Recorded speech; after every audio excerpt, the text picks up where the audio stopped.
Union centriste pour 5 minutes.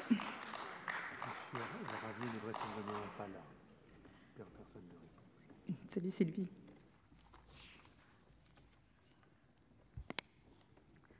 Madame la Présidente, Monsieur le Ministre, Monsieur le Président de la Commission des Finances, Monsieur le rapporteur général, mes chers collègues. Avant de voter solennellement sur la partie recettes de ce premier budget de la législature, je voudrais revenir un instant sur les grandes orientations qu'il fixe et sur les points de vigilance du groupe Union centriste. Nous avons consacré les précédentes lois de finances initiales et lois de finances rectificatives au sauvetage de notre économie face à la crise sanitaire, et l'examen de ce projet de budget pour 2023 a débuté au lendemain de l'adoption par notre Haute Assemblée d'un second collectif budgétaire 2022, lui-même destiné à protéger les Français face aux dangers que font peser l'ensemble de l'inflation élevée et la guerre en Ukraine et les aléas climatiques. Dépassant de beaucoup la conjoncture immédiate, la succession de ces crises met lourdement à contribution nos finances publiques. Or, le resserrement de la politique monétaire amorcée par la Banque centrale européenne pour juguler l'inflation change inéluctablement la donne budgétaire. Dans ces conditions, certes nouvelles mais néanmoins attendues, les membres du groupe Union centriste ont abordé ce projet de budget 2023 dans un esprit de responsabilité. Fidèles à notre ligne constructive, nous avons été force de proposition. Oui, nous devons collectivement concourir au redressement des comptes publics afin de conserver la maîtrise de notre destin. Notre groupe juge néanmoins impératif d'associer à la maîtrise des dépenses publiques l'optimisation des rentrées fiscales dans les caisses de l'État. En votant la suppression de l'article 5, nous avons voté le maintien pour l'année 2023 de 4 milliards d'euros de CVAE, aujourd'hui perçus par le bloc communal et les départements.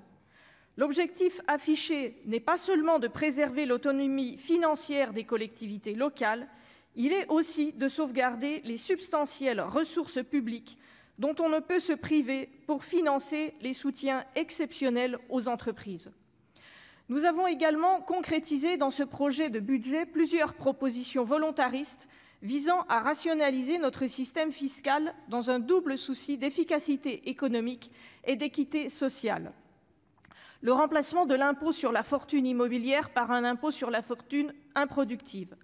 Je songe aussi à la suppression d'une niche fiscale implicite sur la transmission du patrimoine des plus fortunés qui contourne l'impôt sur le revenu en exploitant une faille du nouveau plan d'épargne retraite issu de la loi Pacte. En faisant adopter notre amendement, nous avons corrigé une anomalie qui se chiffrerait d'après certaines à plusieurs milliards, mais qui n'est pas évaluée dans l'article d'équilibre qui nous a été présenté. Nous nous réjouissons par ailleurs d'être parvenus, avec le concours et l'aval du rapporteur général de la Commission des finances, à améliorer et renforcer le dispositif de filet de sécurité en faveur des collectivités territoriales. Monsieur le ministre, les élus du bloc communal, confrontés à l'explosion de leurs dépenses d'approvisionnement en énergie, ont besoin d'une réponse claire, lisible et rapide. Nous espérons vivement que le dispositif adopté par le Sénat survivra au 49.3. Voilà un balayage nécessaire, rapide et non exhaustif des apports du Sénat et de notre groupe que nous voulions mettre en valeur avant le vote solennel qui aura lieu dans quelques minutes. Monsieur le ministre, je vous ai entendu, il y a quelques instants, nous assigner une trajectoire d'économie pour la seconde partie du budget. Je vais tout de même vous rappeler que nous venons depuis 8 jours de vous proposer des milliards de recettes supplémentaires et des milliards de suppression de dépenses fiscales. Parce qu'elles ne vous conviennent pas, vous les ignorez. Le groupe Union centriste est allé bien au-delà du redressement attendu et je vous prierai de l'entendre. Bien évidemment, nous regrettons de ne pas avoir pu élargir la contribution exceptionnelle de solidarité à l'ensemble des secteurs d'activité économique, au-delà du seul secteur de l'énergie.